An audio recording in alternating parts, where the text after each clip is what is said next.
Gazeteci yazar kimliğinizle tanıttık ama aynı zamanda akademisyen kimliğiniz de var ve bitirme teziniz de, doktora teziniz de İran üzerine, bu konuyla ilgili özel ilginiz de var.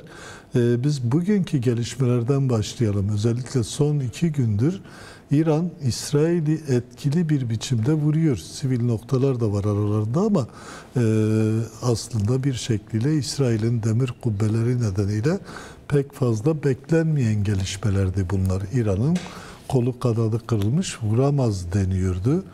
Bunu nasıl yorumlamak gerekir? Gerçekten İran vuruyor mu, yoksa İran'ı daha etkili vurmak için yeni bir savaş oyunu mu devrede? Siz nasıl düşünüyorsunuz, nasıl görüyorsunuz? Fehim Bey, malumunuz savaşlarda ilk kaybedilen gerçeklerdir. İki tarafın propaganda savaşları ister istemez hem kendi halklarını hem muhataplarını hem de üçüncü gözleri bizim gibi etkiliyor. Dolayısıyla sahadaki gerçekliğin tam olarak ne olduğundan %100 emin olmak mümkün değil. Herkes kendi istediği kadarını kamuoyuna yansıtmayı bir şekilde becermeye çalışıyor. Propaganda savaşı malumunuz sahadaki savaş kadar ve da çatışma kadar etkili bir araç olarak kullanılıyor. Bu anlamda da sahadaki gerçekliğin %100 ne olduğunu bilemiyoruz. Çünkü İran tarafında da karartma söz konusu, İsrail tarafında da karartma söz konusu. Ne kadar bilgi akışı oluyorsa o kadarla yetinmek durumundayız. Ama gerçek şu ki evet, dün ve bugün İran bazı füzeleri bazı hedeflere ulaşmış gözüküyor. Bu hedefler işte dün bir hastaneyi vurduğundan bahsediliyor. Orada ciddi sayıda yaralıların olduğundan bahsedilmişti. Hani can kaybı olduğuna dair herhangi bir bilgiye rastlamadım ama bugün de yine sizin bahsetmiş olduğunuz girişte bahsedilen bölge vurulmuştu. Yine Tel Aviv civarında Tel Aviv'in siber merkezi sayılabilecek ve Microsoft'un da merkezinin olduğu, İsrail'deki ofisinin merkezinin olduğu bir bölgeyi de vurdu. Ama hani bu vuruşlar İran-İsrail dengesinde İran lehine daha başat ve daha güçlü bir konumlandırmayı ifade ediyor mu sorusunu soracak olursanız bana göre etmiyor. Çünkü hala İran'ın pek çok füzesi, fırlattığı Şunun füzesi için ki o ilk sordum Bülent Bey, yani ilk dikkat çekmekte yarar var. Yani bir şekilde evet. ABD'nin savaşa dahil olma gerekçesini oluşturmak için bu vurmaların çok fazla öne çıktığına dönük iddialar var.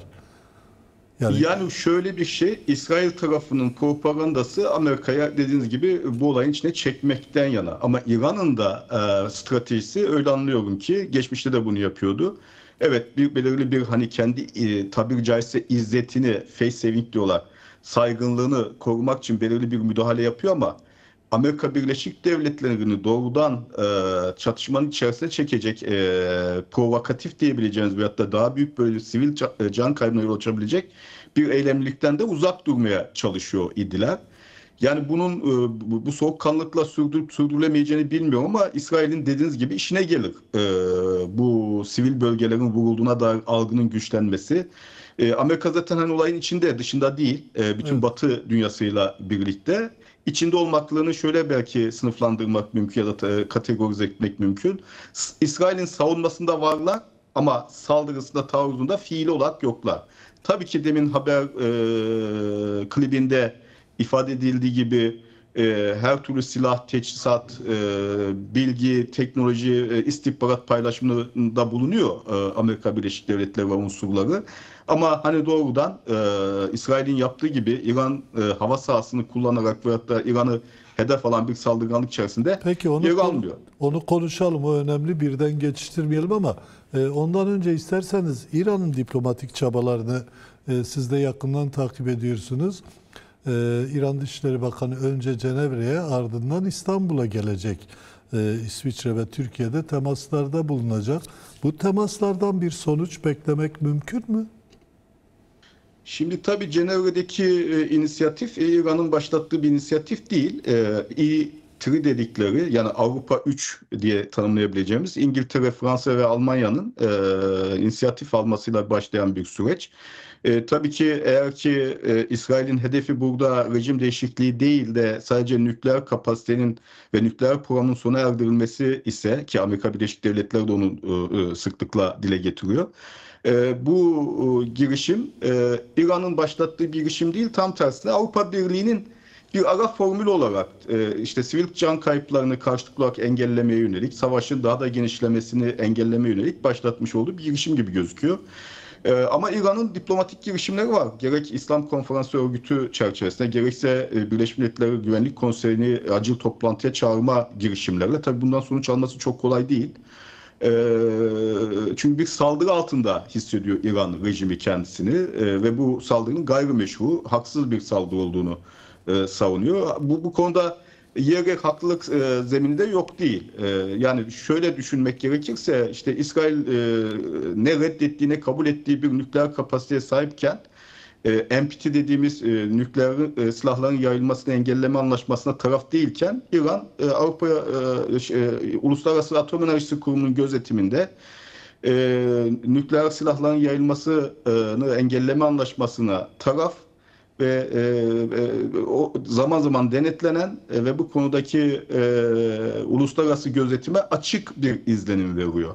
Bu anlamda bir meşruiyet zemini oluşturuyor ama gayrimeşru olarak kabul edilebilecek bir yaklaşım varsa şayet o da İran'ın ideolojik olarak temel paradigma olarak, rejimin temel paradigması olarak İsrail'in varlığını reddetmesi, yani imkan ele geçirdiğinde, bunu ister nükleer kapasiteli olsun ister başka bir kapasiteli olsun, İsrail'i ortadan kaldırmayı ana paradigma olarak kabul etmiş bir rejimden bahsediyoruz. O açıdan da yani İsrail'in İran'a, İsrail ortadan kaldırmaya imkan verebilecek bir kapasiteyi önlemek için saldırma meşruiyeti doğuruyor. Yani şimdi bazı çelişkili raporlar var. Amerika Birleşik Devletleri'nin istihbarat raporlarında ve yine Atom Enerjisi, Uluslararası Atom Enerjisi Kurumu'nun raporlarında bazılarında %60'a kadar uranyum zenginleştirmesini başardığı söyleniyor İran'ın. Bazılarında %83,3'e kadar vardırıldığını bu zenginleşme oranının %90'a ulaştırıldığında zaten silah yapma kapasitesine erişmiş oluyor. Bu bağlamda baktığınızda İsrail'in bu tehdit algılamasıyla İran'a taarruzda bulunmasının bir mantığı var. Kendi güvenlik konsepti içerisinde. Dolayısıyla burada İsrail aynı zamanda bir şekliyle ABD'nin de İran'a dönük hedeflerini yerine getirmede bir rol oynamıyor mu? Bir şekliyle Orta Doğu'nun yeniden dizaynında İsrail'e de bir rol verilmemiş mi burada? ya şimdi şöyle bir değerlendirme yapmak mümkün Fehim Bey. Biliyorsunuz İran'la İsrail mümkün olunca yüz yüze gelmiyordu. Özellikle İran'ın stratejisi oydu. Daha ziyade proxy'ler dediğimiz vekalet unsurlarıyla savaşlar yürütülüyordu. İran İsrail'e karşı Hamas'ı destekliyordu. Hamas'ı kullanıyordu. Hizbullah'ı kullanıyordu. Yer yer yine bölgedeki rakiplerine karşı işte Yemen'deki Husileri kullanıyordu. Bahreyn'deki, Suudi Arabistan'ın kuzeyindeki Şii demografisini kullanıyordu. Ama bu ilk kez yüz yüze gelme pozisyonunda kaldılar. Çünkü İsrail aslında bu çatışmayı eğer bir savaş olarak değerlendireceksiniz ki ben savaş olarak hala değerlendirmiyorum. Bu bir yıpratma çatışması gibi karşılıklı olarak. Yani topyekün bir savaş pozisyonu yok. Ve bunu çok önceden başlamış bir sürecin yeni bir aşaması olarak değerlendirmek lazım. Çünkü Hamas'ın kolunun kanadının kırılması, Hizbullah'ın gerek bu çağrı cihazları üzerinden gerek akabindeki tesislerin patlatılarak vurucu veyahut da beyin takımının ortadan kaldırılması, paralize edilmesi, İran'ın en büyük müttefiki olan bütün tuhaflıklarına rağmen rejimlerin birbirine aykırılıklarına rağmen Esad rejiminin düşmesi falan gibi unsurlar artık o vekalet unsurlarını devreden çıkarıp karşı karşıya doğrudan gelme sürecini tetiklemiş oldu. İsrail'in yaptığı şu an kolunu bacağını kırdığı İran'ın kafasıyla uğraşmak gibi değerlendirilebilir. Bu bağlamda da açıkçası nasıl ki İran, Hizbullah, Hamas'ı, Husileri, Esad'i yarıya kullanıyor idiyse şu anda da Batı dünyası özellikle Amerika Birleşik Devletleri global emperyalizm mi dersiniz, global güç odaklanması mı dersiniz, onların bir taşeronu gibi, bir vekalet unsuru gibi onların beklentisine yönelik bir çaba içerisinde. Onun için Almanya şansölyesi Merz, İran hepimizin yapılmasını arzu ettiği kirli işlerimizin üstesinden geliyor diye yaklaşıyor. Onun için Trump ağzında bir şeyler geveliyor, dahil olacağız olmayacağız, muğlak şeyler söylüyor ama olup bitenden son derece memnun. Evet. Sadece olayın hani nükleer kapasitenin ortadan kaldırılması değil, ülkede bir rejim değişikliğine de yol açabilecek gelişmeleri tetikleyecekse bundan çok daha memnun olacaklarını izhar etmekte çekinmiyorlar. Aynı şekilde Macron, Van der Leyen Avrupa Birliği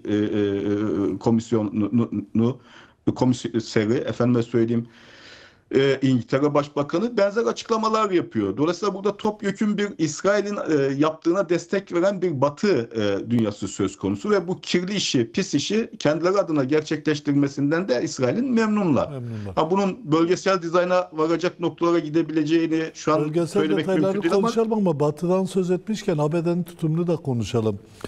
Trump bir şekliyle son yaptığı açıklamada 2 hafta içinde karar vereceğim diyor ama diğer taraftan da ABD'nin savaşa dahil olacağına dair güçlü inanışlar da var. Yani bir şekliyle İsrail'i savunma değil, İsrail'le birlikte saldırı pozisyonuna da gireceği söyleniyor. Böyle bir olasılık görüyor musunuz? Bunu yapar mı? yani bu tür çatışmalarda biliyorsunuz sürpriz faktörü çok önemli. Yani sürpriz faktörü muhatabınızı hazırlıksız yakalama, onu her türlü mobilize ettikten sonra savaşmaktansa sürpriz faktörünü kullanmak önemli. Bence Trump bu sürpriz faktörünü elinde tutmak istiyor. Onun için işte muğlak ifadeler kullanıyor. En sonunda ben karar verirsem saldırıdan saniyeler veyahut da dakikalar öncesine karar vermiş olacağım diyor. Ya o hakkını elinde tuttuğunu, istediği an o kararı verebileceğini ima ediyor. Ama o kararı ne zaman verebileceğine dair de renk vermiyor. En son 2 hafta diyor. Bu 2 hafta nedir? Aslında topyekün teslimiyet, şartsız, kuralsız, koşulsuz teslimiyet talebi var İran rejiminden. Nükleer programını tamamen ortadan kaldırmasına yönelik.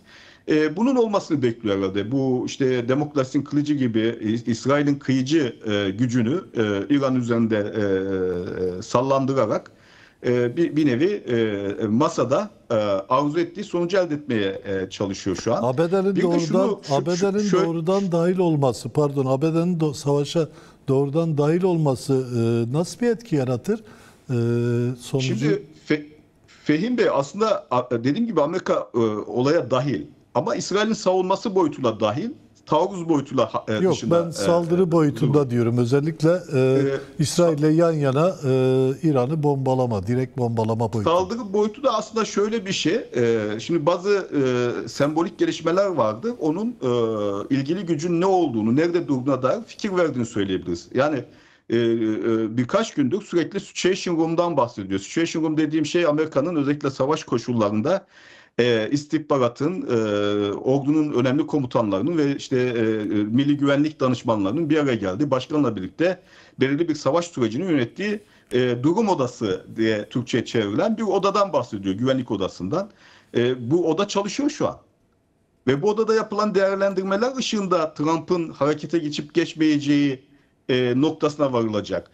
En sonki toplantılarından çıkan sonuç şu: eğer Amerika Birleşik Devletleri katılacaksa niye buna katılması gerekiyor? Çünkü İsrail'in özellikle Fordo'da kayalıklar altında 90-100 metre derinlikte nükleer kapasite geliştirdiğinden şüphe ediliyor. Ve İsrail'in elindeki mevcut imkanlarla bunu yok etme kapasitesi söz konusu değil. Bunun için Amerika'ya ihtiyaç duyuyorlar. Bu GBU dedikleri bir ne diyorlar, sığınak delici bombaların kullanılması gerekiyor. 13,6 tonluk bombalardan bahsediliyor ve bunlar sadece Amerika'da bulunan B-52 uçaklarıyla taşınıp ilgili hedefe gönderilebiliyor.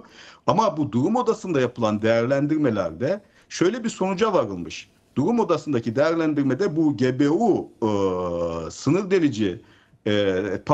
delici bombalarının kapasitesinin Fordo'ya yetmeyeceği değerlendirilmiş. Çünkü 60 metreye kadar bir etki oluşturabiliyormuş, nüfuz oluşturabiliyormuş ama 90 metrede herhangi bir etkinlik yol açmıyormuş. Dolayısıyla yani aşamalı stratejiler de konuşulmuş. Dolayısıyla Amerika olayın içinde demeye çalışıyorum. Sadece bir zamanlama mevzu. Yani bunlar bütün olasılıkları değerlendiriyorlar. Şöyle bir değerlendirme yapılmış. Evet, bu konvansiyonel silahlarla belki alan yumuşatılabilir. Bu GBU'larla, işte 13 küsur tonluk bombalarla. Ama günün sonunda taktik nükleer bir silah kullanma ihtiyacı olabilir orada Ona gibi da bir ciddi değerlendirme. anlamda Rusya tepki gösteriyor. Evet. Buraya var mı? Buraya ya da henüz Amerika Birleşik Devletleri varmış değil. Trump yönetimi bu operasyonu gerçekleştirmeye e, yakın gözükmüyor. Çünkü sonuç alamamaktan endişe ediyorlar. Buna karşılık biliyorsunuz geçmişte yine birinci Trump yönetimi döneminde İsrail gene İran'ın nükleer kapasitesine hedef almayı planlamıştı ve orada son derece klasik yöntemler masaya koymuşlardı. O da işte helikopterlerle İsrailli komandoların özellikle Fordo ve benzeri nükleer çalışmaların yapıldığı yerlere gönderilmesi, çatışa o tesislere girilmesi ve bombalarla havaya uçurulması gibi. Evet. Buna da Trump mesela o dönem risklerinden dolayı müsaade etmemişti. Bu pozisyonu ne zaman değiştireceğini açıkçası sadece biz değil, bütün dünya dört gözle bekliyor. Peki Değiştirecek mi, değiştirmeyecek mi? Bunun sonuçlarının ne olacağını da tahmin etmek çok kolay gözükmüyor. Buyurun. Peki İran'da bir rejim değişikliği de tartışılıyor ama ABD'den gelenlere bakılırsa, gelen bilgilere kolu kanadı kırılmış bir İran'ı, kendi çizgisine gelmiş, hedeflerde varmış bir İran'ı, rejimi yıkılmış bir İran'ı tercih ediyor. Siz nasıl görüyorsunuz özellikle bu bağlamda? Çünkü İsrail'de çok ciddi bir şekilde bizzat rejimi hedef almış bir siyaset, bir politika izliyor. Yani bu tür operasyonlarda benim baktığım, yani hep uluslararası ilişkilerle ilgilendim. Gazeteciliğim de benim hep dış habercilikle, diplomasiyle ilgili oldu, güvenlik politikalarıyla ilgili oldu. Ben hep şu açıdan bakarım. Bir operasyon veyahut da savaşın amacı nedir? Kapsamı nedir? Süresi nedir? Şimdi İsrail'e baktığımızda bunun net bir şekilde ortaya konulmadığını görüyorum ben. İran'la yönelik bu son taarruzun bir hafta boyunca sürekli rejim değişikliğini hedef aldığına dair mesajlar verdi. Özellikle işte devrim muhafızlarından 22 en üst yöneticisinin 21'ini katletmek suretiyle.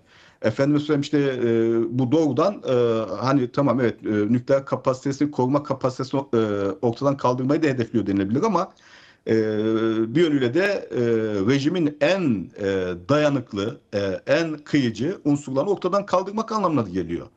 Gene işte 12 tane en en üst dereceli nükleer bilimcinin 10'unu ortadan kaldırmayı başarmış. Bu doğrudan hani nükleer kapasiteyi yok etme amacıyla yorumlanabilir. Ama öte yandan Hamaney'i ortadan kaldırma söylemleri sıklıkla duyuldu. Ama bugün Netanyahu yaptığı bir açıklamada biz İran'ın rejimini değiştirme gibi bir amaç gütmüyoruz. Bizim derdimiz kendi güvenliğimiz. O da işte İran'ın nükleer kapasitesini ortadan kaldırmasıyla sınırlı gibi bir açıklama yapmış. Bugün yapılan bir açıklama. Bu açıklamaların hakikaten olayların gelişim sürecinde bir bağlayıcılığı var mı yok mu ondan emin değilim. Şunu da eklemiş tabii Netanyahu, ama bizim yaptığımız operasyonun neticesi rejim değişikliğine de yol açabilir demiş. Yani bunu da oluruna bırakmış gibi bir üslup kullanmış. Benim kendi şahsi kanaatim Batı'nın, Amerika Birleşik Devletleri'nin ve İsrail'in İran'da, bu yeni bir şey değil, saklı gizli de değil, onlarca yıldır rejim değişikliği amacı güttüğünü, ama bu rejim değişikliğinin maliyetinin ne olacağını kestiremedikleri için bundan zaman zaman imtina etmek durumunda kaldıklarını düşünüyorum. Fırsatını bulduklarında İsrail aracılığıyla veyahut da Amerika Birleşik Devletleri'nin doğrudan müdahalesi veyahut da İran halkındaki muhalefetin ve dinamik güçlerin, oradaki özellikle etnik siyasi hareketlerin mobilizasyonuyla bir rejim değişikliği arzuladıklarını düşünüyorum. Bunu hani somut hedef olarak koymazlar ama varacaklar yer burası olursa bundan büyük memnuniyet duyacaklarından şüphe duymuyorum. Peki son olarak şunu konuşalım. Türkiye'de de bir korku var. Sırada Türkiye var tezleri de konuşuluyor, tartışılıyor. Siz böyle bir tezi gerçekçi buluyor musunuz? Şimdi bu tezin gerçekçiliği veyahut da gerçek dışılığını değerlendirirken rejimlerin karakterine bakmak lazım. Türkiye Cumhuriyeti Devleti özellikle 1950'lerden bu yana sürekli Batı aksında, ekseninde yer almış bir ülke. Dolayısıyla böyle bir ülkeyi yine Batı ekseninde ve Batı güvenlik şemsiyesi altında bulunan İsrail gibi bir ülkenin veyahut da onun müttefikleri denen batılı unsurlarını tehdit etmesi düşünülemez.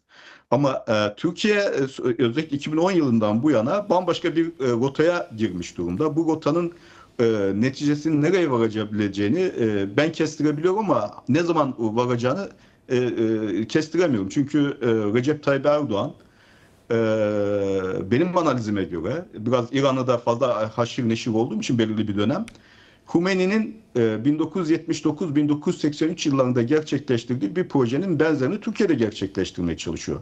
Şayet Türkiye'deki rejimin karakteri, İran'daki Şahlık rejimi gibi Batı yanlısı, İsrail'in müttefiki olan bir rejimden Batı düşmanı, işte Amerika'yı büyük şeytan, İsrail'i küçük şeytan gören bir değişime uğradığı gibi Türkiye'nin rejimi de kendi konumlandırmasını Batı karşıtlığı, Amerikan karşıtlığı, İsrail karşıtlığı, bu karşıtlıktan kastım illa tırnak içinde emperyalist duruştan bahsetmiyorum.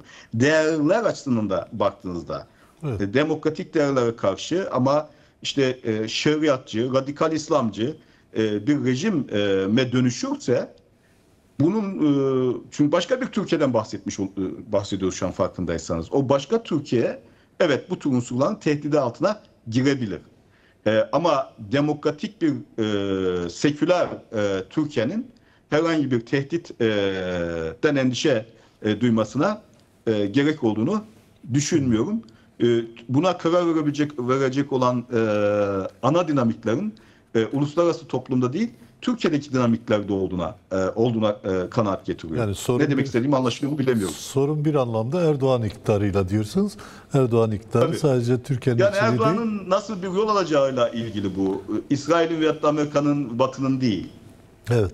Peki çok teşekkürler Sayın Kereş. Zaman ayırdınız, yayınımıza katıldınız. Sağ Ben olun. teşekkür ederim. İyi yayınlar diliyorum. Hoşça kalın.